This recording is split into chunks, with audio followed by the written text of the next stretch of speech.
depuis la dernière fois qu'on avait fait le live, et c'était intéressant parce que on avait eu la discussion sur le fait que on faisait les lives parce qu'il y avait des choses qu'on pouvait exprimer comme ça, où on pouvait discuter ensemble, qu'on pouvait pas forcément faire sur les médias.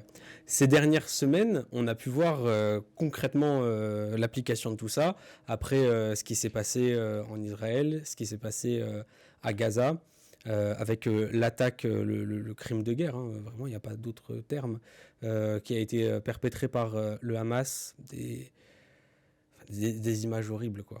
Et après ensuite s'en suivent le retour de flammes avec ce qui s'est passé du coup à Gaza où on voit encore des images horribles. Donc l'objectif des lives c'était aussi d'essayer de parler politique dans la bonne humeur. Là malheureusement les circonstances ne vont pas pouvoir nous le permettre. Mais par contre ça va être le moment de pouvoir discuter, de pouvoir répondre aux questions par rapport à tout ce qui se passe en Israël, tout ce qui se passe à Gaza. Et donc voilà, je vous propose qu'on commence. Si jamais vous avez des questions, on enchaîne et on y va ensemble. D'ailleurs, vous avez vu, on a un nouveau décor parce que la dernière fois, en gros, juste pour poser un petit peu de contexte, la dernière fois, ça avait été fait totalement à l'arrache. On avait décalé le bureau, on avait mis des lumières un peu n'importe comment.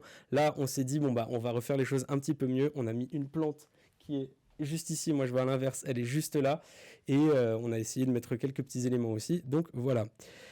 À propos de ce sujet, qu'est-ce que tu en penses du fait que l'on ne puisse pas manifester librement pour la Palestine en France? Bah écoutez, je pense que c'est grave. Vous avez une interview du maire de Bruxelles sur BFM TV, où vous avez BFM TV qui demande au maire de Bruxelles, mais vous avez laissé des manifestations s'organiser, c'est une organisation terroriste qui a appelé à cette manifestation. Alors le maire de Bruxelles, qui lui a plus de retenue que les journalistes de BFM TV, a dit non, pas du tout, c'est pas une organisation terroriste qui a appelé, c'est une association, tout ce qui est de plus normal, et la manifestation s'est bien passée. Et il a aussi dit quelque chose. Nous, en Belgique, on a une autre manière de faire qu'en France. En France, vous interdisez les manifestations, elles ont quand même lieu. Et elles se passent, bon, là pour le moment, de ce qu'on a pu voir, les manifestations sont bien passées, en dehors du fait que vous ayez les manifestants qui soient pris 135 € d'amende pour participation à une manifestation. Mais ce qui inquiète surtout, c'est on ne peut pas avoir de parole aujourd'hui qui essaie de faire entendre autre chose que ce qui est la ligne du gouvernement, c'est-à-dire ce qu'ils ont appelé le soutien total et inconditionnel à Israël. Il y a eu un moment au Parlement qui a beaucoup fait parler. Vous avez la présidente de l'Assemblée nationale qui dit l'Assemblée nationale apporte un soutien total et inconditionnel à Israël. Et nous, les députés insoumis, on n'applaudit pas. Et alors on nous l'a reproché, on a dit oui, vous soutenez ce qu'a fait le Hamas, ce qui n'est pas du tout le cas, et on nous l'a beaucoup reproché.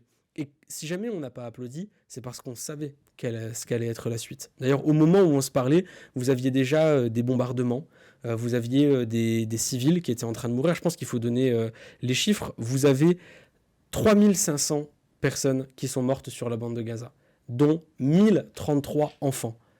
Et que dit le gouvernement français aujourd'hui à ce sujet? Absolument rien, sauf une chose, soutien total et inconditionnel à Israël. Et au moment où ils ont, à l'Assemblée nationale, dit soutien total et inconditionnel, on a été les seuls à pas applaudir ça, parce qu'on savait ce qui se passait et on savait quelle allait être la suite. Et la suite, bon bah, vous la voyez aujourd'hui. Pour reposer un peu de contexte, parce que c'est une histoire qui est longue, qui est complexe, la bande de Gaza, la Palestine en général, tout est bien différent. Là, on parle de la bande de Gaza, donc c'est un territoire palestinien qui est enclavé et qui est sous blocus. C'est un blocus qui a lieu depuis 2007, donc pour pouvoir réussir à faire rentrer des choses dans Gaza, vous avez besoin d'avoir l'accord de la frontière avec Israël. Sauf que du coup, derrière, ça empêche Gaza de se développer. Là-bas, vous avez une majorité de la population qui était au chômage, et je dis bien été parce qu'aujourd'hui, Gaza est en train d'être rasé, mais vous aviez aussi 80% de la population qui dépendait de l'aide humanitaire. Et donc Gaza, c'est ça. Là, aujourd'hui, Israël a décidé un siège total de Gaza. Un siège total de Gaza, ça veut dire il n'y a pas d'essence qui peut rentrer, il n'y a pas d'eau qui peut rentrer, il n'y a pas de nourriture qui peut rentrer. L'aéroport qu'il y avait à l'époque, il a été détruit par Israël. Et donc, du coup, aujourd'hui, la population se retrouve sans rien. Vous avez des personnes qui travaillent dans les ONG, dans les associations humanitaires pour aider les civils là-bas, qui ont témoigné de devoir boire de l'eau de mer. Parce que là-bas, ils ont tout simplement plus d'eau. C'est ça le contexte dans lequel on est. Hein. On a 2 millions de personnes qui vivent dans un territoire enclavé, qui est sous blocus depuis 2007, où l'aéroport a été détruit. Là, il y a un blocus total. Plus d'eau, plus de nourriture, plus d'essence, plus d'électricité, plus de connexion Internet. 80% de la population qui dépend de l'aide humanitaire. Et vous avez les personnes qui contribuent à l'aide humanitaire qui aujourd'hui se retrouvent obligées de boire de l'eau de mer. Quoi. Voilà c'est quoi actuellement la situation à Gaza. Et vous avez le gouvernement israélien qui a dit le 13 octobre, il faut que vous quittiez Gaza. Voilà, quittez Gaza. Bon, alors, allez demander comment est-ce qu'on quitte Gaza alors qu'il y avait un blocus total. Alors là, aujourd'hui, il y a la question de la sortie par le sud de la bande de Gaza, mais vous avez 2 millions de personnes. Vous avez 1 million de personnes qui vivent à Gaza qui ont dû tout quitter. Parce que là, quand Israël dit oui, il faut que vous évacuiez, là c'est pas uniquement voilà, vous partez en vacances. Non, vous quittez tout. Vous quittez votre maison, vous quittez vos amis, vous quittez toute votre vie, qui déjà avant n'était pas facile, et vous quittez tout, quoi. Et vous savez que si vous revenez un jour, ce qui souvent ne sera pas le cas, parce que là, du coup, il va y avoir des centaines de milliers de réfugiés, ensuite, une fois que vous revenez, il n'y a plus rien, quoi. Votre maison a été rasée, tout a été rasé. Voilà actuellement ce qui est en train de se passer sur la bande de Gaza. Et alors ensuite, il y a la question de l'hôpital qui a été bombardé. Et là, il y a eu un peu un retournement de l'opinion publique. Même le gouvernement français a un peu changé sa position à partir du moment où cet hôpital a été bombardé. Alors attention, précaution. Il y a débat sur la question du nombre de morts qu'il y a pu avoir là-bas. Vous avez des sources, notamment israéliennes, qui disent qu'il y aurait eu une dizaine de morts. Vous en avez d'autres qui disent qu'il y aurait eu des centaines de morts. Vous avez aussi Israël qui dit non, c'est pas vrai, nous on n'a pas du tout bombardé. Voilà. C'est le djihad islamique. Vous en avez d'autres qui disent non, attendez, Israël nous avait prévenu qu'avant ils allaient le bombarder, donc c'est Israël. En fait, le problème dans ce genre de situation, c'est que les armées mentent. Et c'est ce qu'a très bien dit Mathilde Panot par ailleurs. Les armées mentent. Ils vont pas vous le dire quand si jamais ils commettent des crimes de guerre comme cela. Et d'ailleurs, c'est pas la première fois que le gouvernement d'Israël a menti, puisqu'ils avaient utilisé du phosphore blanc, qui est une arme interdite, et ils ont reconnu récemment qu'ils l'avaient utilisé. Donc c'est les armes mentent, mais en réalité, la plupart des armées du monde, parce qu'une guerre, c'est pas uniquement une guerre où on cherche à tuer son ennemi, c'est aussi une guerre, et là en l'occurrence c'est le cas, une guerre qui est menée sur la bande de Gaza, où vous avez des civils qui meurent, une victime sur 3, c'est des enfants, quoi, c'est des enfants. Et derrière, une guerre de désinformation totale. Mais au fond, qu'est-ce qui est... Voilà, une fois que tout ça a été dit, qu'est-ce que vous faites ? Vous avez deux options. Ou vous faites ce que vous disent actuellement les médias et le gouvernement français, c'est-à-dire soutien total et inconditionnel à Israël. Ou sinon, vous prenez la position qui est la position de la France insoumise. Et la position de la France insoumise par rapport au sujet, c'est cesser le feu. Et ce n'est pas la position de la France. Là, actuellement, vous avez la plupart des gouvernements du monde, les États-Unis et la France notamment, qui disent il faut un cessez-le-feu, c'est pas à l'ordre du jour. Israël a le droit de se défendre. Non mais attendez, si jamais vous subissez une attaque, défendez-vous, pas de problème. Mais là, on parle pas de défense. Vous avez 3500 personnes qui sont mortes et une personne sur 3, c'est des enfants. C'est pas de la défense, ça. On peut pas soutenir ça. Et d'ailleurs, une fois que vous avez fait ça, une fois que vous avez rasé la bande de Gaza, une fois que vous avez demandé à des centaines de milliers de personnes de quitter leur vie, quoi, de quitter leur vie, qu'est-ce qui se passe une fois que vous avez fait ça ? C'est quoi la suite ? C'est la paix ? Mais bien sûr que non. Ça nourrit les ressentiments, ça nourrit la colère et ensuite l'horreur, elle revient. Voilà la situation dans laquelle on se trouve actuellement. Et on a le sentiment d'être un peu les seuls à tenir une position responsable qui est de dire il faut appeler à un cessez-le-feu et au respect du droit international, parce que vous avez le droit international qui explique la situation à deux États, où vous avez Palestine et Israël, qui ont des frontières qui sont bien définies et qui doivent être respectées. Par ailleurs, je vous parle de la bande de ce qui se passe à Gaza, mais vous avez un autre territoire palestinien qui s'appelle la Cisjordanie, qui a été colonisé dans les dernières années. Et là-bas aussi, vous avez des dizaines de Palestiniens qui ont été tués. Le Hamas n'a rien à voir avec la Cisjordanie, hein, c'est important de le dire, mais pourtant ils sont quand même tués. Donc là, actuellement, on est dans une situation de violence et... Alors, attendez, je me fais engueuler par le mec qui gère le live derrière. Il s'appelle Gonolé, super sympa. Là, actuellement, la situation dans laquelle on est, c'est une situation d'escalade, une situation de tension et d'irresponsabilité de la part du gouvernement français qui ne veut pas appeler à un cessez-le-feu et au respect du droit international. Nous, c'est la position que nous sommes en train de tenir. Et le seul moyen que l'on a pour pouvoir mettre fin à tout ça, c'est la mobilisation citoyenne. Vraiment, je pense qu'on est à un moment où vous avez des citoyens du monde entier qui ne sont pas d'accord avec ce que sont en train de faire les gouvernements occidentaux. Je peux donner l'exemple aux États-Unis où vous avez des centaines de manifestants, des rabbins notamment, qui sont partis dans le Capitole manifester pour un cessez-le-feu. Et on compte sur vous aussi. On a besoin que vous continuiez de porter de cette ligne. Et donc voilà. Voilà pour ce qui est de la situation. Je suis désolé, j'ai beaucoup parlé. Peut-être qu'on peut... on peut continuer. Est-ce que tu peux me promettre qu'en 2027, c'est la gauche qui passe ou tu as aussi des doutes ? Honnêtement, tu n'es jamais sûr pour une élection. Mais il y a beaucoup de personnes qui disent, avec la position qu'a tenue la France insoumise, ils ont perdu des points. Je ne suis pas d'accord. C'est pas vrai de dire que en France, les gens sont d'accord avec ce qui est en train de se passer à Gaza. Aujourd'hui, vous n'avez pas la majorité des Françaises et des Français qui soutiennent ce qui se passe à Gaza. Aujourd'hui, l'inaction de la France laisse entendre une forme de soutien par rapport à ce qu'est en train de faire Israël. Aujourd'hui, quelle est la seule voix qui appelle à la paix? C'est la nôtre. Et en dépit de tout ce que peuvent dire tous les médias, tous les journaux, parce que c'était insupportable, quoi. Vous arrivez, on vous dit « Ah, dans votre communiqué, vous n'avez pas condamné ce qu'a fait le Hamas. » Alors ensuite, vous arrivez, vous dites, mais évidemment, on condamne ce qu'a fait le Hamas. Puis ensuite, vous arrivez, ils sont en train de dire, vous n'êtes pas d'accord pour dire terrorisme. Alors nous, on explique notre position, on explique qu'il y a une question de droit international, on qualifie les choses, on appelle ça de crime de guerre. Bon, la position a été entendue, on l'a répété. Ensuite, vous avez Daniel Obono, où vous avez Bourdin qui arrête pas de pousser, allez, dites que c'est un mouvement de résistance, dites que c'est un mouvement de résistance. Daniel Obono, d'ailleurs, elle dit même pas que c'est un mouvement de résistance, par ailleurs. C'est eux qui détournent totalement la citation, et vous vous retrouvez avec une autre polémique. Et là, en fait, c'est ça le problème, c'est qu'aujourd'hui, ce n'est plus possible d'avoir une position de paix et altermondialiste en France sur le sujet, parce que la classe politique cherche à étouffer tout ça. Mon micro sature un peu. Non, je crois que dites-moi si mon micro sature un peu ou pas. Ils ont allumé la tour Eiffel pour Israël, mais rien pour la Palestine, donc bon. Mais c'est ça le pire, quoi. C'est que le gouvernement français, aujourd'hui, est totalement silencieux par rapport à ce qui se passe à Gaza. Totalement silencieux. Mais pourquoi? Parce qu'ils se sont mis dans une position délicate dès le début, et c'est ce qu'on leur a dit. Ne dites pas soutien total et inconditionnel à Israël, parce que sinon vous allez être obligé de reculer sur votre position. Aujourd'hui, vous avez Israël qui commet des crimes de guerre, et là, aujourd'hui, le gouvernement, il se retrouve comme des idiots. Voilà, c'est ça la situation. Il sature. Ouais, il sature. Alors, attends. Je crois que c'est bon. Bon, écoutez, moi, je vais toucher le bouton, et à force, vous allez me dire si jamais ça fonctionne. Hein. Ok, super. Et d'ailleurs, il y a une position qui est délicate, parce que ce que les Russes font aux Ukrainiens, c'est-à-dire les Russes aussi, hein, ils commettent des crimes de guerre atroces, ils coupent l'eau, ils coupent l'électricité, c'est horrible ce que font les Russes en Ukraine. Et les gouvernements occidentaux ont eu raison de dire que ce que faisaient les Russes était inacceptable. Sauf qu'aujourd'hui, vous avez Israël qui fait exactement la même chose avec les Gazaouis. Comment on fait? Ils sont dans une position, ça sature toujours un peu, mais un peu moins. Bon, je vais essayer de parler un peu plus près du micro. Aujourd'hui, j'ai l'impression de vivre dans un pays qui est à fond derrière Israël et son gouvernement d'extrême droite. Et c'est là où moi je mettrais vraiment une nuance. Le gouvernement français, aujourd'hui, fait ce qu'il fait. Et c'est le gouvernement israélien qui aujourd'hui prend ses décisions, un gouvernement d'extrême droite.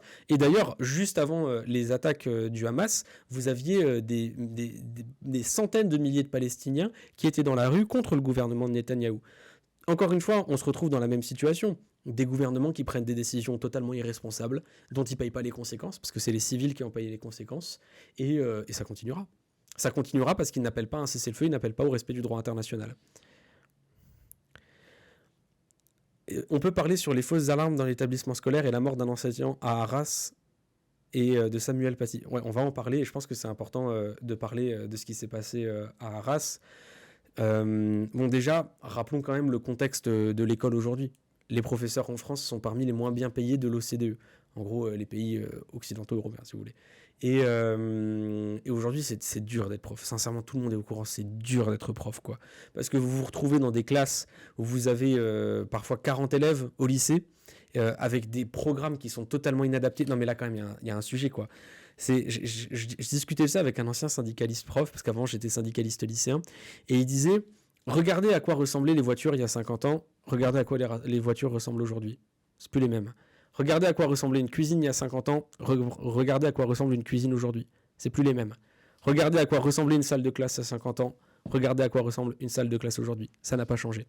Que ce soit la pédagogie, les établissements scolaires ou les programmes, tout est vieillissant, tout est vieux, tout est totalement déconnecté, quoi.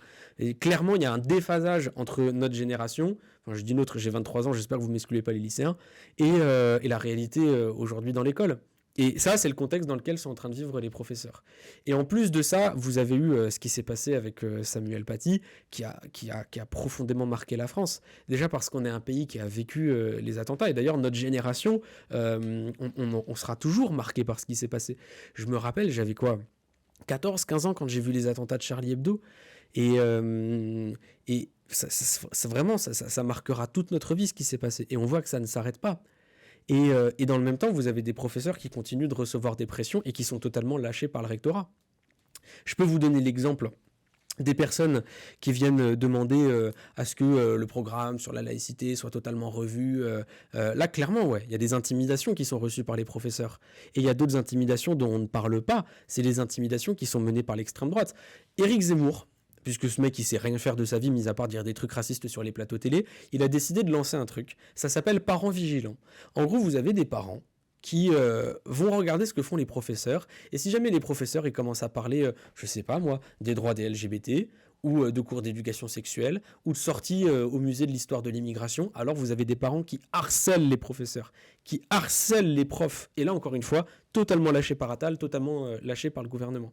Et ce qui s'est passé à Arras, c'est encore une blessure supplémentaire pour la France, quoi, et pour tout le monde. À la fois parce qu'on voit la situation dans laquelle sont les professeurs, la situation dans laquelle se trouve l'école, encore un attentat, quoi. Encore un attentat. Et encore une fois, le gouvernement qui est juste en dessous de tout. Déjà parce que, moment qui était intéressant à l'Assemblée nationale, Mathilde Panot pose une question.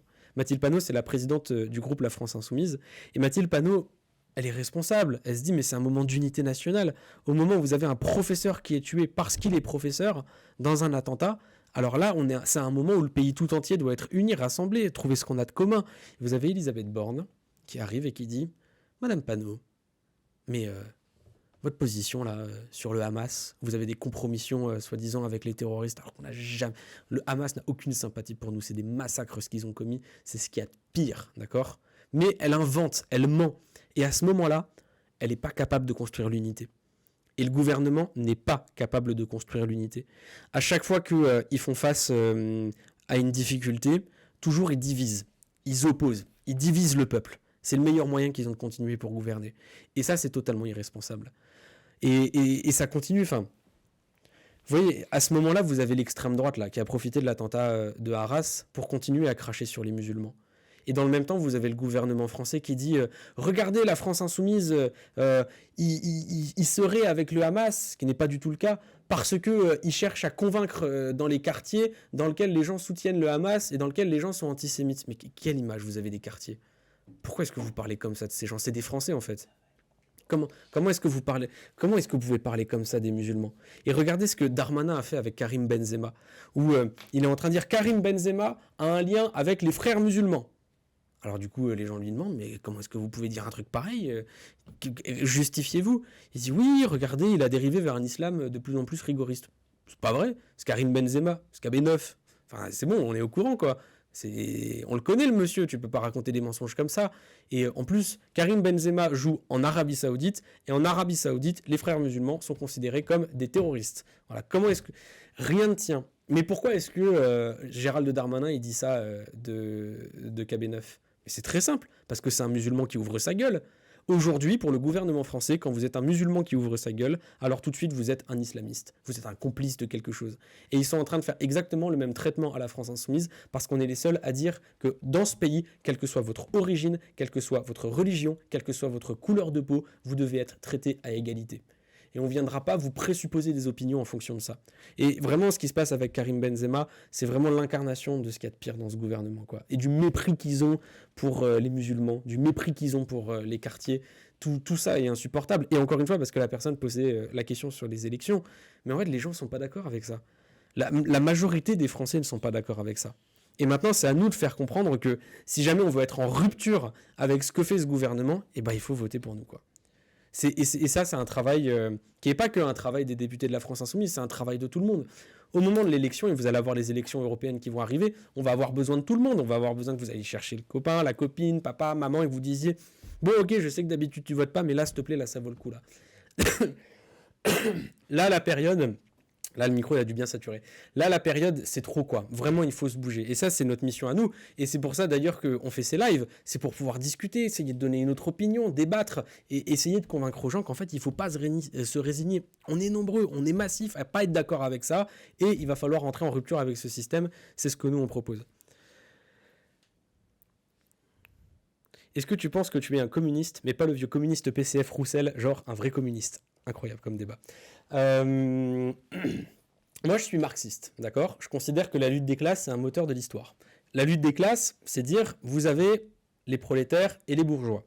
Les bourgeois, ce sont les personnes qui possèdent les moyens de production. Je vais vous donner très simplement. Vous avez une usine qui produit, je ne sais pas moi, des stylos, produit des petits stylos, et vous avez des ouvriers qui travaillent à l'intérieur.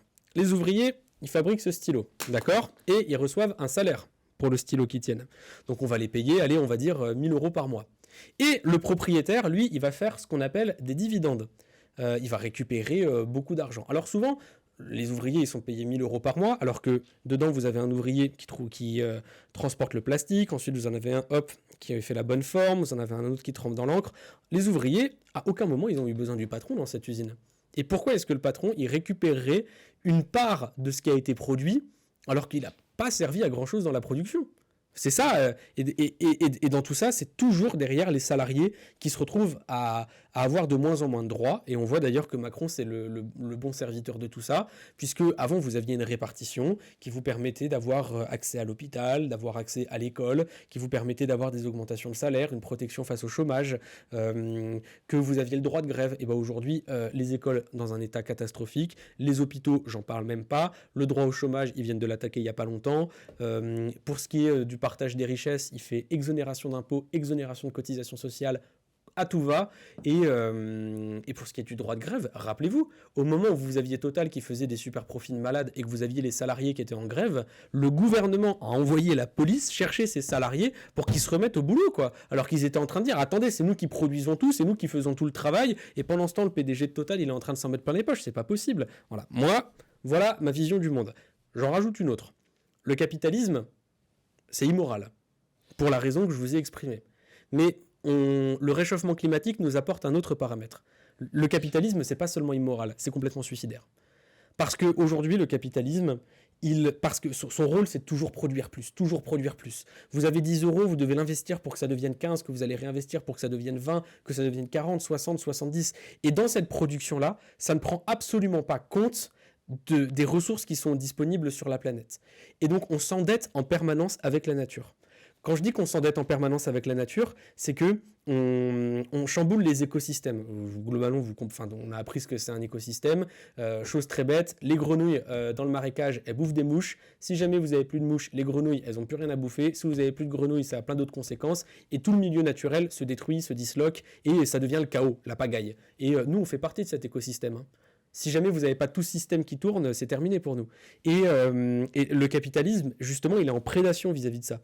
Ce n'est pas compatible d'avoir un système qui produit, s'endette constamment sur tous les pans de l'écosystème, et ensuite, on va continuer comme ça en illimité. Voilà, donc, est-ce que je suis communiste? Moi, je me définis en tant que éco-socialiste, c'est-à-dire que je considère que les salariés, mais pas que, les étudiants, les chômeurs, les retraités, le peuple, en gros, doit se mobiliser contre la bourgeoisie moderne, c'est-à-dire l'oligarchie, le gouvernement Macron, ceux qui possèdent les médias, les grands chefs d'entreprise, les grands actionnaires, et que si jamais ce peuple-là décidait de se mettre tous ensemble pour dire à ces gens, maintenant c'est terminé et c'est nous qui prenons le pouvoir, on construirait une société dans laquelle les richesses seraient correctement réparties, donc tout le monde aurait accès à l'éducation, à un système de soins, à un logement, à de quoi se nourrir, à de quoi s'habiller, à de quoi se chauffer, et eux ensuite, on verra ce qu'on leur laisse, hein. Et en plus, on respectera la nature. Donc voilà comment est-ce que je me définis. Je ne sais pas si jamais c'était très très clair, mais voilà ma définition. Alors, est-ce que tu sais ce que la FI prévoit de faire en cas de 6ème République, de faire quelque chose par rapport aux médias appartenant aux ultra-riches? Comment est-ce qu'on sort de ça? Ouais, clairement, comptez sur nous pour faire des choses. D'ailleurs, je ne peux pas encore vous le dire, mais je vous préviens, je pense que c'est mardi. Mardi, on vous fait une grosse annonce. Là, bon, on est sur le live, on est posé, on est entre nous, mais vraiment, je vous jure, mardi, par rapport à ça, on vous fait une grosse annonce. Donc, suivez. Par rapport aux médias, il y a un problème. Aujourd'hui, vous avez 10 milliardaires qui possèdent 90% des médias. Et parce que ces 10 milliardaires possèdent 90% des médias, ça a des conséquences sur les débats publics. Par exemple, dans le débat public, on passe notre temps à parler d'islam, d'immigration, à taper sur la France insoumise, mais à aucun moment on parle de partage des richesses. Voilà, aucun moment. À aucun moment. Par exemple, regardez quand on parlait de l'augmentation du prix de l'essence, vous avez 2 propositions qui ont été entendues dans les médias. Une, celle du gouvernement, c'est-à-dire on fait des chèques qui servent à rien. La deuxième, celle du Rassemblement national qui dit on baisse la TVA sur l'essence, Sauf que si jamais vous baissez la TVA sur l'essence, en gros, on donne de l'argent dans la poche des Français et en fait on leur enlève de l'autre, parce que tout ça, ça finance des choses. Tout ça, ça finance par exemple les collectivités.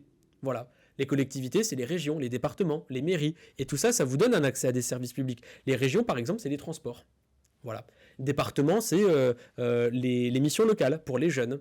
Les villes, bon, vous connaissez les services publics des villes. Et ben le RN, hop, il propose de retirer cet argent. Et vous avez la troisième proposition qui était la nôtre.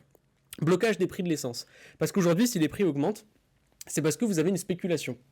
Vous bloquez les prix, vous empêchez la spéculation. On n'en a pas entendu parler. Voilà. Ça n'existait pas, cette proposition n'a jamais existé. Pourquoi ? Parce qu'aujourd'hui, les débats économiques sont... on n'en parle que dans un seul cadre idéologique, que dans un seul système de pensée, qui est le système de pensée capitaliste et libéral.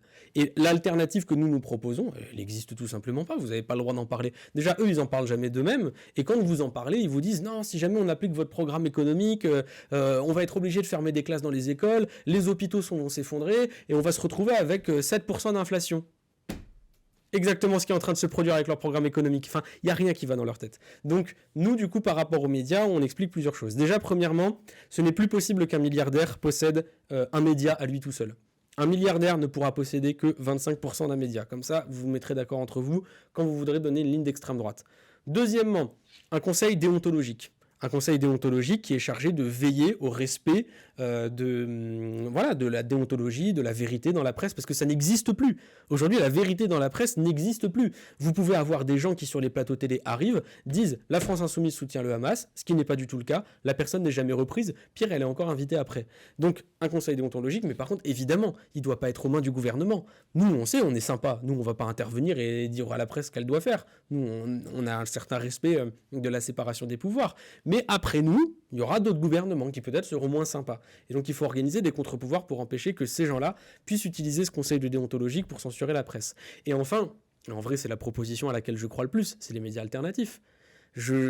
En vrai, bon, je sais pas quelle est la moyenne d'âge sur le live, mais on regarde plus la télé. En vrai, on regarde plus la télé. Non, on regarde les lives de Rebeu des Terres, qui a une très bonne ligne sur la Palestine par ailleurs, et on se renseigne en regardant Hugo Décrypte, et en gros, il y a des médias alternatifs qui naissent, et là, il y a un coup à jouer. Il faut donner le plus d'aide publique à ces médias alternatifs. Voilà. Je vois pas pourquoi est-ce que CNews touche des aides publiques et pas les médias alternatifs. Donc il faut soutenir ces médias alternatifs indépendants. C'est ça qui défend la pluralité, l'indépendance de la presse. Voilà ce qui est notre programme. D'un côté, on a BFM TV qui est une chaîne macroniste et de l'autre, CNews, une chaîne d'extrême droite. J'aimerais bien savoir où est la chaîne de la France Insoumise. Voilà, elle est sur ce live. C'est la chaîne officielle de la France Insoumise.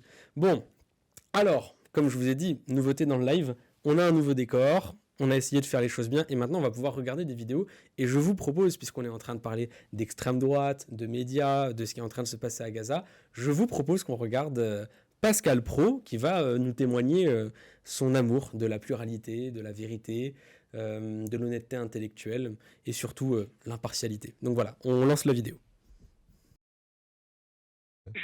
Pascal, nous avons dit que vous posez une question, je pose une question. Vous avez raison, je me plie à votre règle.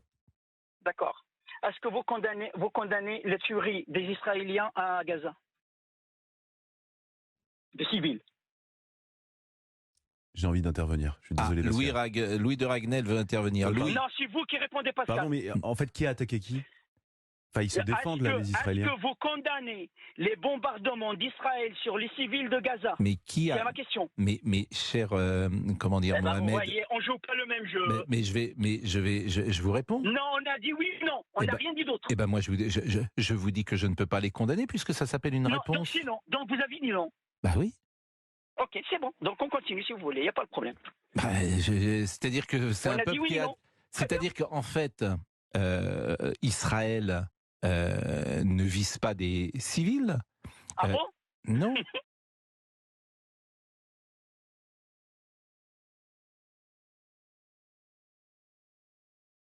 Voilà, ça actuellement, c'est la ligne Bolloré, c'est-à-dire, alors, en gros, à leurs yeux, la vie d'un Palestinien vaut moins que la vie d'un Israélien.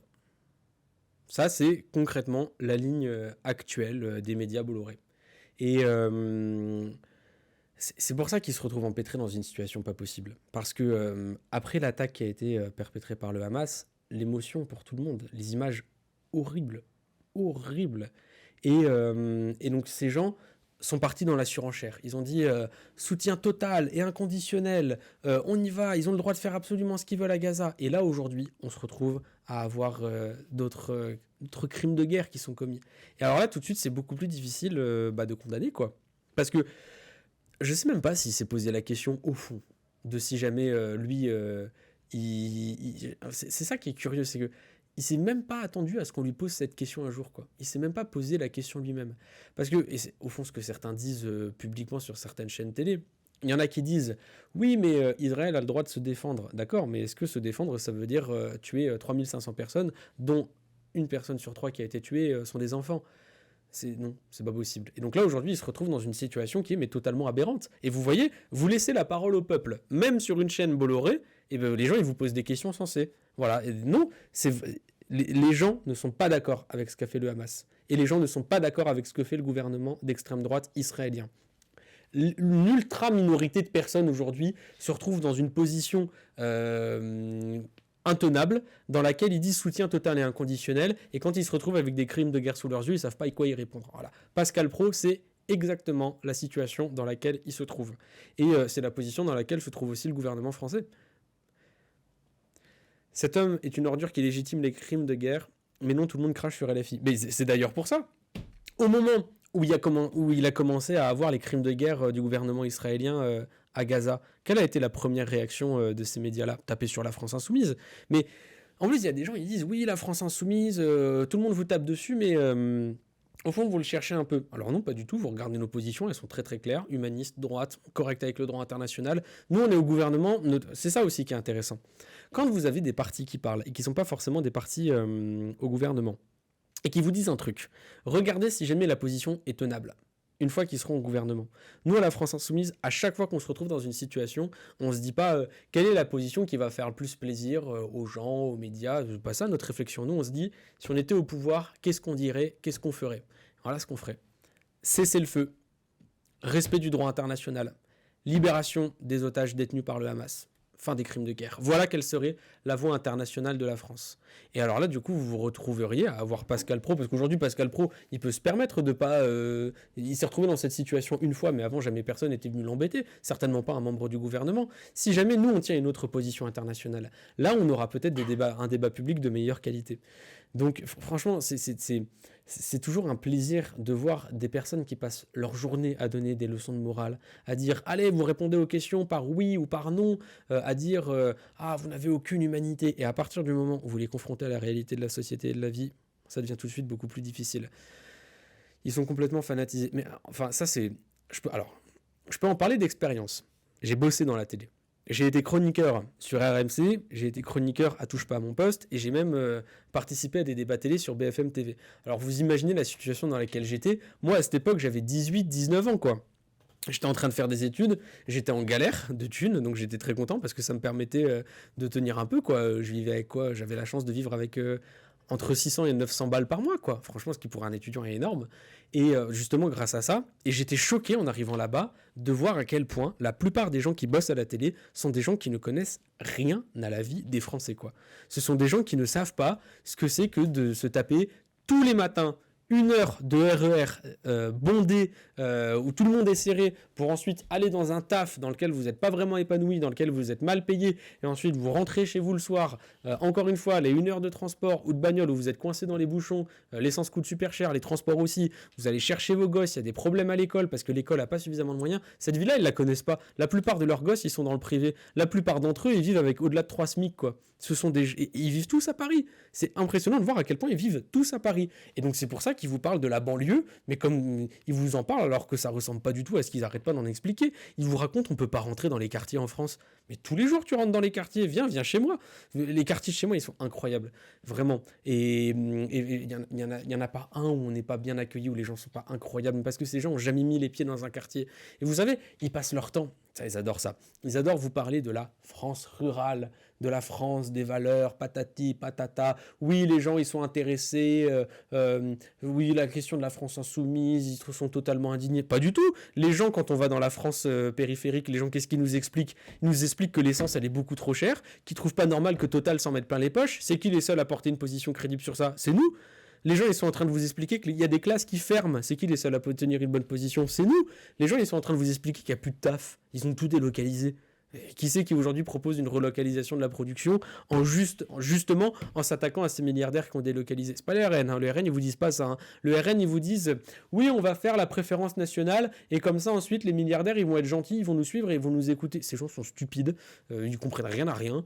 Est-ce que tu crois que tu vas aller voir gentiment Bernard Arnault et lui dire bon d'accord, on sait que tu as des usines en Asie dans lesquelles les gens ils bossent pour 1 euro mais viens, vive la France. Mais ces gens, ils comprennent pas que l'argent, il est roi dans ce monde. Et que l'argent, il va leur mettre une baffe. Non, si jamais vous voulez vraiment changer le pays, vous allez voir les milliardaires et vous leur dites, écoutez, c'est pas compliqué. On vient de faire voter une loi. Aujourd'hui, on va relocaliser la production française parce que c'est un impératif écologique. Vous le faites pas de souci, on est capable de le faire sans vous. Voilà, ça c'est une position crédible. Et ces gens-là, sur les plateaux télé qui vivent que à Paris et qui passent votre temps à vous parler de France qu'ils connaissent pas, c'est-à-dire la France rurale, la France des banlieues, et il y a d'ailleurs une France dont ils parlent pas, la France des Outre-mer, ils racontent que des conneries. Et les gens, ils le savent. Et c'est pour ça qu'aujourd'hui, vous avez un rejet de la qualité du débat public. Enfin bref. Donc, je les connais très bien, ces gens. Et j'ai été choqué en arrivant là-bas de voir à quel point la plupart d'entre eux étaient hypocrites, friqués et n'y connaissaient rien à la vie. Et c'est bien étrange parce que c'est des gens qui passent leur vie à parler de la vie des Français sans les connaître. Et c'est d'ailleurs pour ça que je me suis embrouillé avec la plupart des émissions dans lesquelles j'étais allé. Les grandes gueules, on s'est embrouillé. Maintenant, il ne se prive pas de me cracher dessus à chaque fois qu'il y a quelqu'un qui leur parle. TPMP, bon, déjà de base, on n'était pas partis en bons termes. Disons qu'aujourd'hui, j'ai des amitiés plus saines, quoi. Donc voilà, je regrette vraiment pas mon passage sur la télé parce que, c'était vraiment utile d'aller sur les plateaux télé et justement d'avoir des positions qui sont connectées avec la vie des Français et de mener la bataille à l'intérieur. En vrai, on a besoin de ça, c'est pour ça qu'on y va, c'est pas parce qu'on les aime, c'est parce qu'on n'a pas le choix, c'est utile, on convainc des gens à travers ça. Et aussi, ça m'a permis de me rendre compte que la qualité du débat public français tient aujourd'hui au fait que la plupart des gens qui parlent au nom des Français ne connaissent juste rien à la vie des Français. Le RN, ils font l'écriture inclusive, apparemment c'est important. Ah oui, merci Wiskov de m'avoir rappelé ça. Faut que je vous raconte un truc qui s'est passé à l'Assemblée nationale. C'était à mourir de rire. On a une journée par an dans laquelle on peut poser les textes de loi qu'on veut, on appelle ça les niches parlementaires. Nous, la niche parlementaire de la France Insoumise, je vous en parlerai, je pense dans 2 semaines, on se fera un point sur la niche parlementaire de la France Insoumise. En gros, vous choisissez les textes de loi qui vont être à l'ordre du jour. Parce que moi, j'ai le droit de faire ça qu'un jour dans l'année. Et en plus, pour réussir à faire ça, il faut que j'aille convaincre les 75 députés insoumis. Et vous imaginez qu'avec la masse des problèmes en France, il y en a d'autres qui ont des revendications légitimes. Donc c'est compliqué d'avoir un texte dans sa niche. Le Rassemblement national, ils ont mis quoi comme texte? L'écriture inclusive. Vraiment, les Français, ils galèrent à bouffer, les écoles sont dans un état catastrophique, les hôpitaux sont en train de s'effondrer, les milliardaires s'en mettent plein les poches, et eux, ils nous parlent de quoi? De l'écriture inclusive. Mais alors, ce qui était encore plus génial, c'est que, comme le RN est profondément incompétent, ils ont mal écrit leur truc.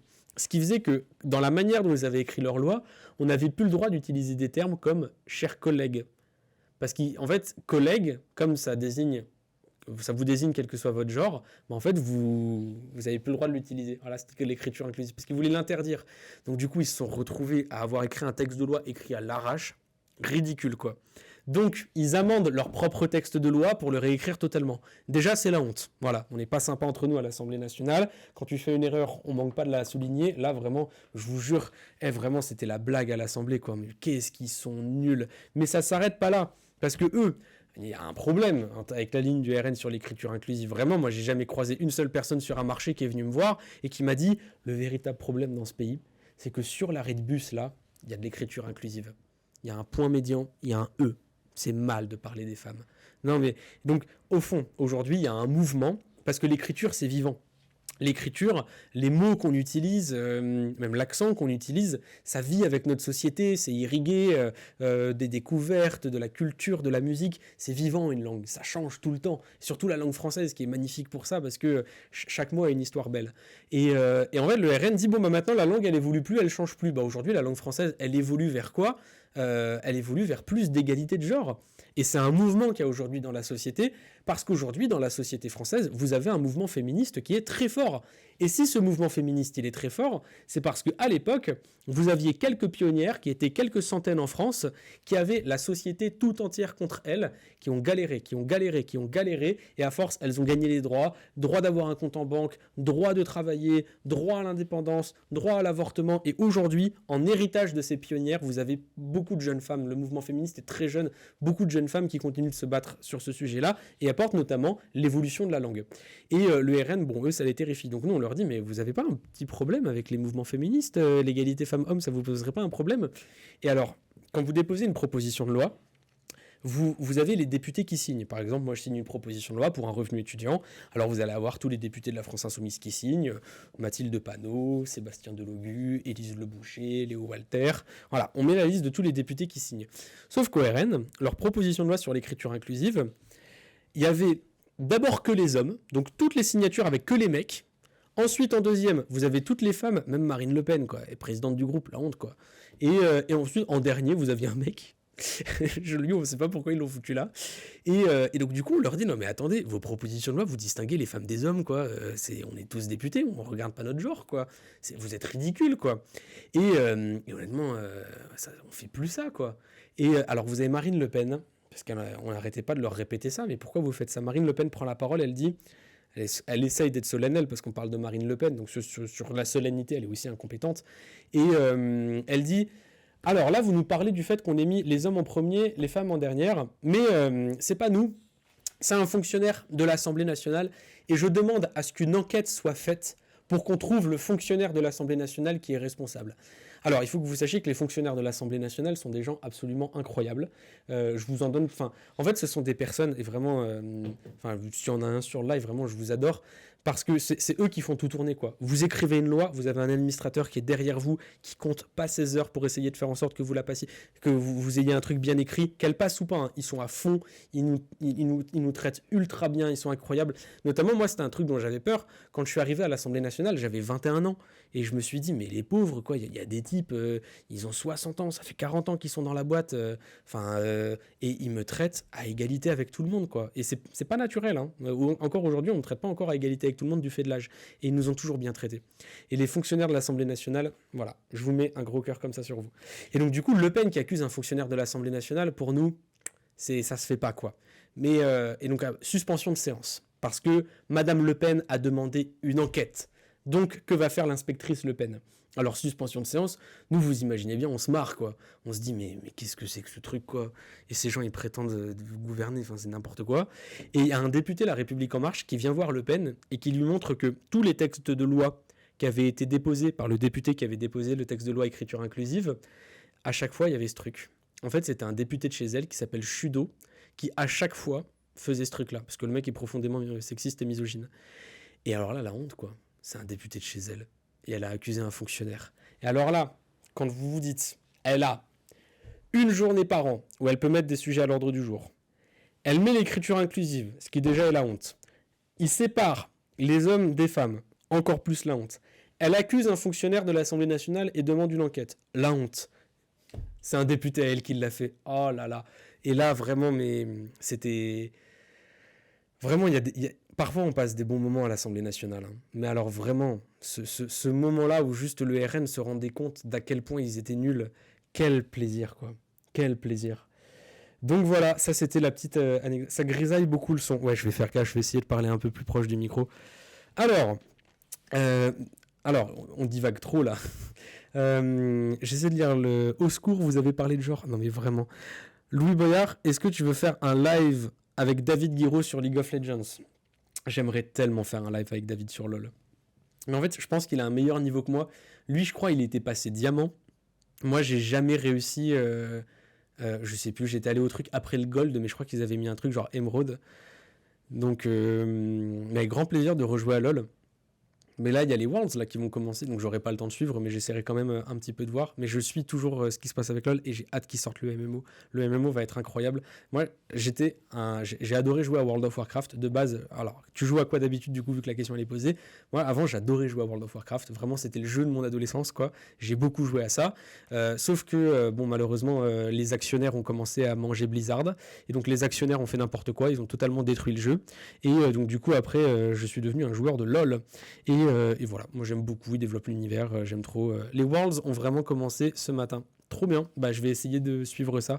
Mais le problème c'est qu'on n'a pas le temps parce que là on est en train d'étudier le projet de loi de financement de la sécurité sociale dont je vous parlerai après. Donc je vous dis travailler le projet de loi de financement de la sécurité sociale. On bosse, mais ça finira par 49.3. D'ailleurs je pense que Non, je pense que s'éloigner du micro et monter le son serait une meilleure idée. Écoute, Bismuth, c'est toi qui dirige tout maintenant. Je t'écoute. Vous me dites hein, franchement, sur le son, on continue de tester. On va parler du 49.3. Oui, il y a eu un 49.3, je crois que c'était le 13e 49.3 hier. On n'est même plus capable de les compter. Et vraiment, encore une fois, parce que là, on parle de ridicule, la cérémonie à l'Assemblée nationale est totalement ridicule. Vous avez Yael Braun-Pivet qui commence à monter au perchoir. Elle est présidente de l'Assemblée nationale, Yael Braun-Pivet. Hein. Son rôle, c'est de défendre l'institution. Alors, elle doit défendre l'institution. Borne, elle arrive, elle lui déroule un beau tapis rouge pour aller écraser le Parlement et la volonté des Français. Et donc, du coup, Borne, elle arrive, hop, 49.3 sur le projet de loi de finances. Alors, qu'est-ce que c'est qu'un projet de loi de finances ? Tous les ans, on doit définir les recettes et le budget de l'État. Les recettes, c'est par exemple les impôts qu'on va faire. Je sais pas, je vous donne un exemple, impôt sur la fortune. Voilà, un petit truc. Taxe sur les super profits, voilà, des détails, des choses sur lesquelles on aimerait bien voter. Bon, bah, on n'a pas le droit de voter pour ça, parce que c'est eux qui décident de tout seul. Et ensuite, on décide du budget. Donc, c'est-à-dire du budget, par exemple, pour les étudiants. Les étudiants qui galèrent dans la précarité étudiante, bon, bah, je suis désolé pour eux, le budget augmentera pas. J'aurais bien aimé voter, mais malheureusement, on peut pas voter. Donc voilà. Donc là, moi... Parce qu'en fait, à l'Assemblée nationale, on se sépare en plusieurs commissions. Moi, je suis dans la commission Affaires sociales, et nous, du coup, on va étudier le projet de loi de financement de la sécurité sociale. Alors, à l'intérieur, vous discutez du budget des hôpitaux, du budget des EHPAD, voilà, en gros, je vous le fais un peu large, parce que c'est un peu long. Et là, encore une fois, budget de la sécurité sociale, bon, vous voyez que c'est galère dans les hôpitaux, bon, bah, 49.3. Non, ils disent qu'ils ont fait une augmentation. L'augmentation qu'ils donnent, c'est même pas au-dessus de l'inflation. C'est-à-dire que déjà de base, les hôpitaux, ils avaient un budget qui était trop bas. Là, les prix vont augmenter, l'inflation va ravager les hôpitaux. Ils sont même pas capables de compenser ce que vont gagner les hôpitaux. C'est-à-dire que les hôpitaux vont encore perdre de l'argent, quoi. Mais pourquoi est-ce qu'ils perdent de l'argent ? Parce que, pour une raison très simple, Macron, il a dit, moi, je vais continuer à faire des réductions d'impôts. C'est-à-dire, là, il a prévu, en 2027, d'économiser 30 milliards dans les services publics. Hôpitaux, écoles, je vous donne juste ces exemples-là, hein, il y en a plein d'autres. Mais voilà, il va faire des économies sur les hôpitaux et à l'école, et dans le même temps, il va faire 30 milliards de réduction de taxes et d'impôts. Et honnêtement, on va pas me faire croire que c'est les Françaises et les Français qui bénéficient de cette réduction d'impôts, parce que, en fait, la plupart des gens, ils payent un impôt quotidien, c'est la TVA. En vrai, la plupart des impôts, c'est les Français qui les payent déjà au quotidien. Mais tous les impôts que payent les ultra-riches, par exemple, impôts sur les sociétés, eux, ils sont réduits. Et il y a d'ailleurs une étude qui avait été sortie qui montre que la plupart des Français, ils payent entre 15 et 30% d'impôts. Les milliardaires, ils payent 2%. 2%. Voilà. Aujourd'hui, en fait, la charge de l'impôt, elle est supportée par les Français des classes populaires et des classes moyennes, et les multimilliardaires, ils peuvent continuer à s'en mettre plein les poches, plein les poches, plein les poches. Vous avez une telle patience, vous les députés, bosser dans une assemblée où même la présidente de l'assemblée est contre vous. En vrai, ça fait partie du jeu. C'est normal, la présidente de l'assemblée, elle fait partie de la majorité. On a un peu plus le seum, parce qu'ils n'ont pas de majorité à l'assemblée, donc... on se demande bien souvent de quelle légitimité cette dame porte la parole de la prétendue majorité qui n'est pas majoritaire à l'Assemblée. Et moi, le pire avec Yael Braun-Pivet, et c'est ça que je trouve insupportable avec elle, c'est qu'elle est constamment dans un deux poids deux mesures, quoi. C'est-à-dire que, vous savez, les médias, ils n'arrêtent pas de dire « Oui, les insoumis, ils ont un comportement nul à l'Assemblée nationale, patati patata ». Vraiment, je vous jure, parfois, le Rassemblement national, il se comporte d'une manière... Genre, hier, par exemple, c'est... comment est-ce qu'il s'appelle, lui, Monsieur Silence pour la France, là Tanguy, voilà, je crois qu'il s'appelle Tanguy. Il a tutoyé Borne, quoi. Il a crié en tutoyant Borne. Oh, même moi, je fais pas ça, quoi. Et pas de sanction, rien du tout. Yael Braun-Pivet, oh non, c'est pas gentil. Hein. Et puis, alors, Yael Braun-Pivet, elle reçoit des menaces, comme tout le monde. Et alors, elle s'indigne, quoi, j'ai reçu des menaces. Ok, 30 personnes sont venues cagoulées et armées à une conférence que je faisais avec Carlos, pas un mot, quoi. Et en fait, Yael Braun-Pivet, c'est pour tous les autres, même pour l'extrême droite, on les adore. Elle a dit de Sébastien Chenu, c'est un excellent vice-président de l'Assemblée nationale. Oui, ce monsieur est d'extrême droite, il veut que les étrangers n'aient plus accès au logement, bien sûr. Il veut continuer d'exploiter les sans-papiers, il déteste les musulmans, il veut un état d'urgence permanent. Mais quand même, il est sympa, quoi. Et alors par contre, les insoumis, horrible, quoi. Quelle honte, on est pour l'ISF. on mérite pas de soutien. Bref, non, on est contre l'ISF, j'ai dit une dinguerie. Non, on est contre l'ISF, l'équipe. Enfin, on est pour un vote sur l'ISF, et nous, on est contre l'ISF que eux veulent faire, qui est un ISF qui sert à rien. Bref, je m'emballe. On va passer à la suite, parce que là, je vous parlais du coup des menaces que reçoivent les élus, et je vais vous parler un peu de ce qui m'est arrivé récemment, parce que c'est pas facile. Donc, avant tout ça, j'aimerais quand même l'illustrer par une vidéo que vous avez probablement vue, c'est la vidéo d'Enrico Macias où il appelle à dégommer les insoumis. Et après, je vais vous recontextualiser d'autres choses parce que là, les choses partent vraiment en vrille. Il y a un mec qui fait MDR, on avait compris, t'inquiète, merci. Merci de pas être d'aussi mauvaise foi que les gens que je croise au quotidien à l'Assemblée et dans les plateaux télé, quoi. Bon, on balance la vidéo d'Enrico Macias. Fausse devant cette horreur. Eh bien, vous m'obligez à dire ce que je voulais pas dire. Ben, il faut les dégommer, ces gens-là. Il faut les dégommer. En tout cas, politiquement. Ouais. Non, il faut les dégommer. Politiquement. Oui, ben, bien sûr, mais peut-être même physiquement. Électoralement. Non. Enrico Macias, je vous en prie. Électoralement. Mais je vous en prie. Oui. Je vous en prie. Oui. Ne disons pas cela. Et je retire cette phrase que vous n'avez pas pensée pour vous. Parce que, évidemment, on ne peut pas aller sur ce type d'injonction. Écoutez, franchement, quand on voit des bébés décapités, quand on voit tout ça, vous croyez que c'est bien de ce qu'a fait le LFI ? Je suis d'accord avec vous, mais la France insoumise, qui n'a pas condamné le Hamas, n'est pas responsable des crimes qui se passent sur le sol. En réagissant comme ça, ils sont complices. Alors, intellectuellement, j'entends ce que vous dites, mais je retire le mot que vous avez employé. Oui. D'abord, parce que je ne voudrais pas...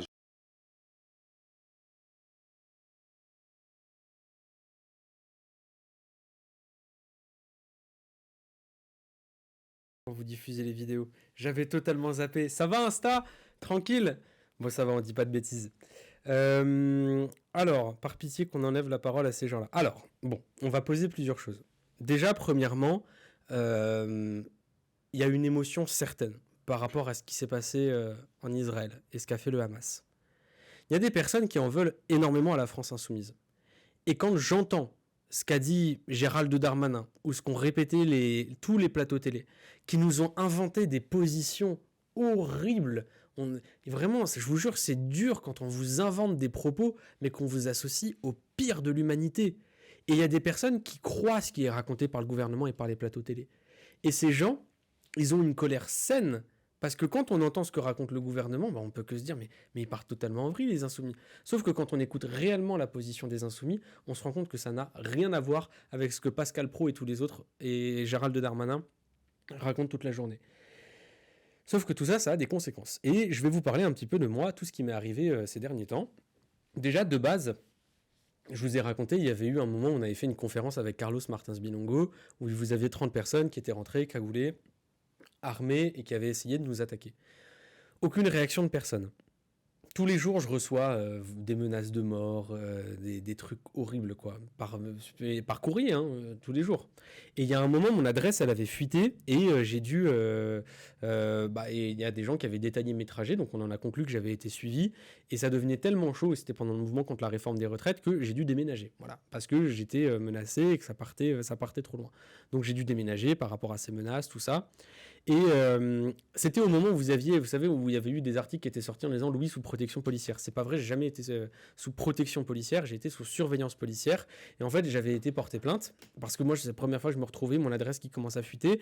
Et en fait, vous avez Gérald Darmanin qui a annoncé tout seul dans la presse Louis va être sous surveillance policière. Il m'a jamais rien demandé. Et la surveillance policière, c'était des voitures de la police municipale ou de la police nationale qui de temps en temps passaient devant chez moi, quoi. J'ai jamais eu ce qu'on appelle une protection policière. J'ai jamais eu ça. Et Gérald Darmanin, il avait fait tout ça pour qu'ensuite, au moment où nous on critiquait l'institution policière, il disait mais monsieur Boyard, vous avez été porté plainte et vous étiez bien content d'avoir une surveillance policière. J'ai jamais demandé de surveillance policière, d'accord ? Et si jamais je dépose plainte, c'est parce que le gouvernement nous dit tant que vous déposez pas plainte, on fera rien pour vous. Voilà, pour faire une clarification sur ça. Et là dernièrement, j'ai reçu, en fait plus exactement, mes parents ont reçu un coup de téléphone d'une personne qui se faisait passer pour un officier de police judiciaire, et cette personne disait qu'elle avait besoin de me parler au sujet d'une affaire, tout ça. Donc moi j'appelle cette personne en numéro inconnu, et cette personne me dit écoute-moi bien, voilà comment ça va se passer, j'ai le numéro, j'ai l'adresse, j'ai le nom de tes parents. Si jamais tu raccroches, ça va très mal se passer. Donc moi, à ce moment-là, je me dis, là, tu rentres pas, tu discutes pas de plus avec ces gens-là, tu raccroches quoi. J'ai raccroché. Et donc, directement, ensuite, j'ai été déposer plainte. Et ouais, non, mais les parents, ouais. Et après, ensuite, le lendemain, j'ai reçu, mon téléphone a été posté dans plein de boucles. Donc, vous avez notamment apparemment Marco Mouli qui a diffusé ce truc. Je connais pas ce type, j'en ai rien à faire de ce mec, je sais pas ce qu'il me veut. Il diffuse le numéro de téléphone. Et ensuite, ça a commencé à tourner partout. J'ai reçu, vraiment, je vous jure, des milliers de menaces de mort, d'intimidation. Je pouvais plus utiliser mon téléphone. Voilà, je pouvais plus utiliser mon téléphone. Il y a des gens qui hackaient mon numéro de téléphone et qui appelaient d'autres personnes en se faisant passer pour moi. Et voilà, ça c'est et en fait je suis pas le seul. Et en fait ça fait longtemps que je vis des choses comme ça. Là on a quand même passé un cap avec les parents, le numéro de téléphone, tout ça. Le hack, ça fait longtemps que j'ai tout ça et j'en parle pas trop parce que moi j'aime pas trop m'étaler sur la vie privée. Je veux pas constamment aller dire oh regardez je suis une victime. Non c'est pas le cas quoi. Moi je suis un militant politique. Je sais que j'ai des adversaires. Je sais que j'ai des adversaires qui m'en veulent vraiment et qui sont prêts à tout. J'ai signé pour ça. Je suis prêt à y aller. Mais là on a passé un cap quoi.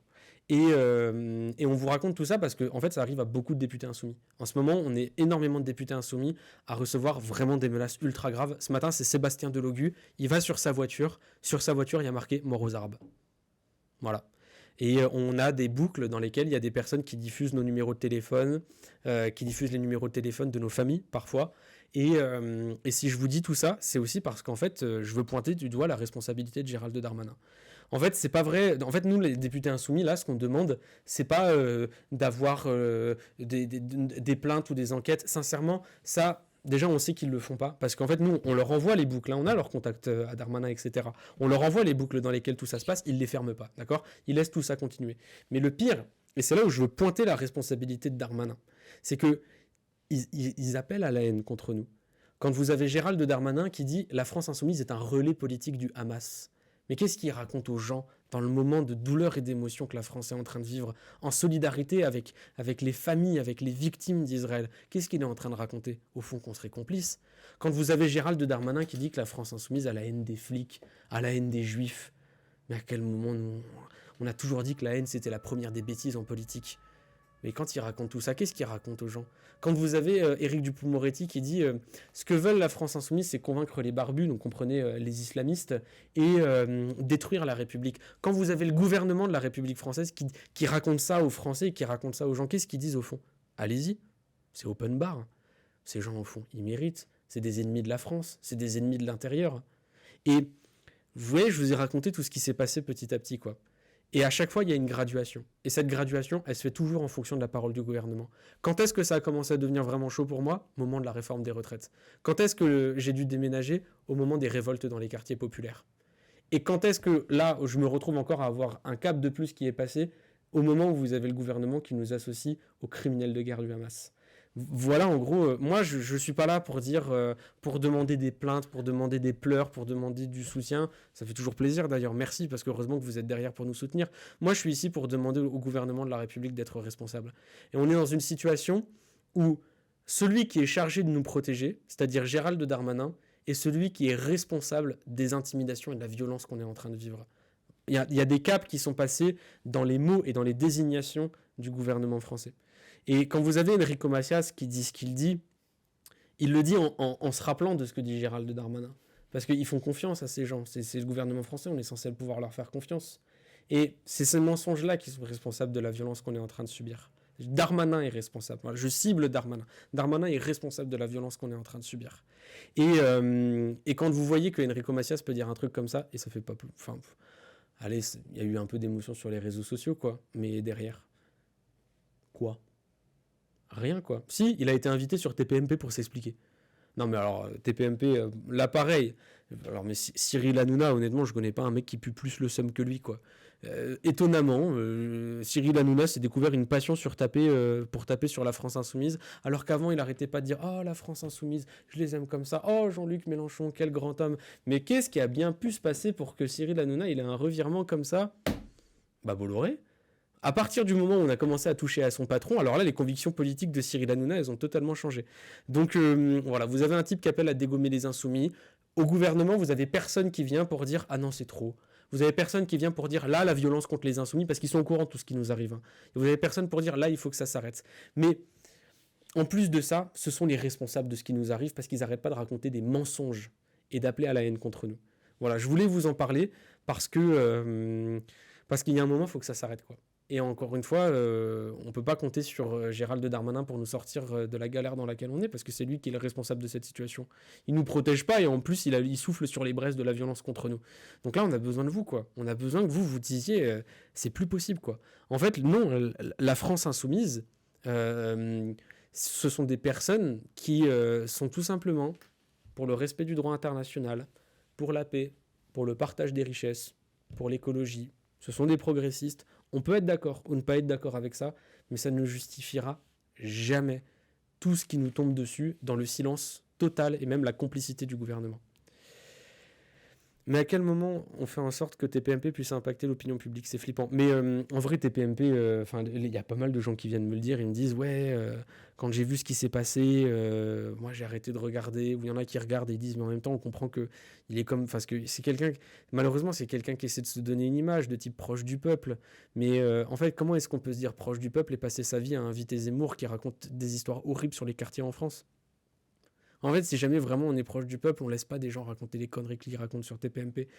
Et comment on peut se dire proche du peuple et soutenir ce que fait Bolloré? Au fond, c'est ce que fait Cyril Hanouna. Et en vrai, moi, j'ai jamais voulu rentrer dans un truc contre Cyril Hanouna. Moi, honnêtement, je m'en fous de ce type. Il est comme Macron, c'est le serviteur des milliardaires. Moi, ce qui m'intéresse, c'est celui qui tient la bourse. Parce que c'est lui qui va nous permettre d'avoir le fric qui nous permettra d'avoir l'égalité, la justice dans ce pays. Moi, Cyril Hanouna, honnêtement, c'est pas mon sujet, quoi. Et lui, à chaque fois, il a essayé de créer un conflit. Là, il y a pas longtemps, il a fait une tournée des plateaux en disant, en partant dans les trucs contre moi. Et honnêtement, moi, Cyril Hanouna, c'est le dernier de mes sujets. C'est un serviteur. Moi, ce qui m'intéresse, c'est qui il sert et c'est Bolloré. Plus ils attaquent la France insoumise, plus j'ai envie de m'engager à vos côtés. Résistance, merci, ça fait trop plaisir. Et en vrai, moi, il y a pas longtemps, j'étais un militant. Hein. En vrai, j'allais dans les manifs. Aujourd'hui, c'est différent. Je suis député, j'ai une parole qui est entendue, qui est écoutée, et forcément, ma vie, elle est plus pareille qu'avant. Et avant, je mesurais vraiment pas à quel point ce que font les militants tous les jours, les gens qui font des bêtes messages de soutien, je mesurais vraiment pas à quel point c'était important en fait. Et vraiment, si jamais on tient, c'est parce que on croit dans le combat qu'on mène, et aussi parce que vous êtes là, quoi, parce que vous êtes derrière, parce que chaque fois que vous avez des gens qui nous insultent, qui disent des injustices à notre sujet, vous êtes là. Quand il y a des mobilisations, vous êtes là. Quand il faut faire monter des sujets, vous êtes là. Et franchement, la France insoumise, on parle beaucoup des députés insoumis. La France insoumise, les députés insoumis, c'est rien. Ce qui compte, c'est le mouvement, quoi. Et le mouvement, il est absolument incroyable. Et dans le mouvement, je vous parle pas que des militants insoumis, hein, des gens qui sont là à tracter sur les marchés, à la sortie des gares, à organiser des distributions. Vraiment, cœur sur vous, les militants insoumis. Mais aussi des gens qui militent dans des assos, quoi. Donc, qui militent dans des syndicats, ou juste qui militent comme ça, qui de temps en temps viennent filer un coup de main, ou des personnes qui, n'ont pas encore passé le pas de la porte pour rentrer dans la salle et dire comment je peux vous filer un coup de main, mais qui juste sont là, sont derrière nous. Et franchement, c'est ça qui fait le mouvement La France Insoumise, quoi. C'est ça qui... Le mouvement La France Insoumise, c'est pas que les militants, c'est pas que les députés. Le mouvement La France Insoumise, c'est toutes les personnes qui veulent la rupture avec le capitalisme, la rupture avec la Ve République, la rupture avec les idées réactionnaires de l'extrême droite et du gouvernement Macron. C'est toutes les personnes qui croient qu'un autre monde est possible. Et aujourd'hui, nous, dans le mouvement La France Insoumise, on a 300 000 militants qui sont actifs, mais en vérité, on est des millions et des millions et des millions. Et ces gens-là, je sais qu'ils sont pas bêtes. Ils ont très bien compris qui possédaient les médias. Ils ont très bien compris qui servait Macron et le Rassemblement national. Et merci de nous donner de la force. Vraiment, c'est inestimable. Et c'est grâce à vous qu'on continue, hein, vraiment, sincèrement. Cette fois, tu reçois beaucoup de love dans le chat Insta. Même si jamais, à chaque fois qu'il y a les vidéos, j'oublie qu'il y a Insta qui est là. C'est dommage parce que j'arrive pas encore à voir le chat Insta. En vrai, on est encore sur on est encore en train de construire le setup et tout. Là, maintenant, j'ai le chat. Avant, je l'avais vraiment à l'arrache. C'est vraiment mieux. Et en vrai, je trouve ça trop cool de pouvoir faire des lives. Ça nous permet de pouvoir discuter. Même vous, ça permet de dire des trucs. Hein. Franchement, parfois, on peut dire des bêtises. Hein. Parfois, on peut faire des erreurs. Ça nous est arrivé. Hein. Mais dites-le nous. On n'est pas... ça fait toujours plaisir... d'avoir une autre opinion qui soit constructive et qui soit pas seulement dans l'insulte comme le font tous les autres, quoi. Faut que tu puisses faire des lives plus souvent. En fait, là, on a un rythme de toutes les 2 semaines parce que ça demande un peu de préparation, c'est tout nouveau pour moi. J'ai envie de bien faire les choses. Mais à terme, ouais, je pense qu'on en fera plus souvent tellement c'est bien. T'es pas sur TikTok en live? Non, on n'a pas pu. Franchement, là, on s'est limité à Twitch et Insta, mais à terme, on le mettra aussi sur TikTok. Mais c'est trop drôle parce que Antoine, il fait les lives sur TikTok et à chaque fois, vous avez les militants d'extrême droite qui viennent harceler dans les boucles, dans les messages. C'est drôle par ailleurs parce que les militants d'extrême droite, mis à part pour s'entraîner dans des forêts avec des armes, pour fomenter des attentats ou pour aller mettre des messages en boucle sur les réseaux sociaux, on les a jamais vus soutenir des grévistes, aller sur un marché ou organiser des distributions alimentaires. Hein. J'ai installé Twitch pour lui. Merci, ça fait grave plaisir. Et à terme, j'aimerais trop aussi faire des lives sur les jeux vidéo. Vraiment, j'aimerais trop... Déjà, de toute façon, ok, ça je peux vous le dire. À partir du moment où le MMO sur LoL il va sortir, il n'y a pas d'attachés parlementaires qui viennent, qui mettent les caméras, qui me disent oui on fait à telle date, on met tel sujet. Non, je me pose, je prends mon ordi, je mets une webcam à l'arrache dans mon bureau, on se met dans ma chambre et on joue au MMO LoL. Si jamais il n'y a pas de débat en séance, parce que sinon vous allez me mettre dans le chat, il y a des votes. S'il n'y a pas de débat en séance et que le MMO sort à ce moment-là, on se découvre le jeu ensemble. Faut que vous preniez un max de place sur internet. Mais en vrai c'est ce qu'on fait, hein, et ça marche plutôt bien. Hein. Let's go. Yes, trop bien. Bon, alors, ça, je sais que c'est un autre sujet. Nous, là, actuellement, on fait que 1 heure de live parce que, en vrai, là, il faut que je retourne en commission parce qu'il y a, du coup, le projet de loi financement de la sécurité sociale. Est-ce que tu as vraiment le temps de jouer? Non, j'ai pas le temps de jouer. Par contre, je suis l'actualité des jeux vidéo que j'aime beaucoup. Voilà. Mais par contre, quand tu as des sorties ou quand tu as des gros événements, là, ouais, je ressors le PC et j'essaie de trouver quoi. Et donc là, on fait qu'1 heure de live. À terme, avec grand plaisir d'essayer de faire un peu plus longtemps. Là, juste, on est sur budget de l'État, donc j'essaie d'être bien là, d'être bien présent. Même si de toute façon, ça passera par 49.3, on va leur montrer qu'il y a une résistance ici. Une résistance à leur politique néolibérale, une résistance à leur malhonnêteté intellectuelle. Et voilà, je suis sub soon. En fait, on peut pas mettre des subs. Parce que pour une raison très simple. Je vous fais, moi, ces lives en tant que député. Là, on est dans mon bureau de député, ça, je vous parle en tant que député. Si jamais je me mets à toucher de l'argent avec mon activité de député, honnêtement, même vous allez dire « Oh, tu joues à quoi? C'est malhonnête. » Donc en fait, si jamais je me mettais à faire ça, il y a un service, un monsieur plus exactement, qui s'appelle le déontologue à l'Assemblée nationale. Le déontologue, c'est celui qui est chargé de regarder si les députés ne font pas n'importe quoi. Et si jamais le déontologue, il commence à découvrir que je fais des lives sur Twitch et que je fais sub en masse et que je me mets à faire des marathons en disant que je vais jouer jusqu'à ce que je reçoive plus de subs, et bah là, il va dire en fait, t'es en train de te faire beaucoup d'argent avec ton activité de député, donc maintenant, tu quittes ta chaise, tu fermes LOL et tu vas dans l'hémicycle de te faire de l'argent. Tout l'argent, tu vas le rembourser et maintenant, t'arrêtes ça tout de suite. C'est ça qui va se passer. Voilà pourquoi est-ce que je peux pas faire des subs.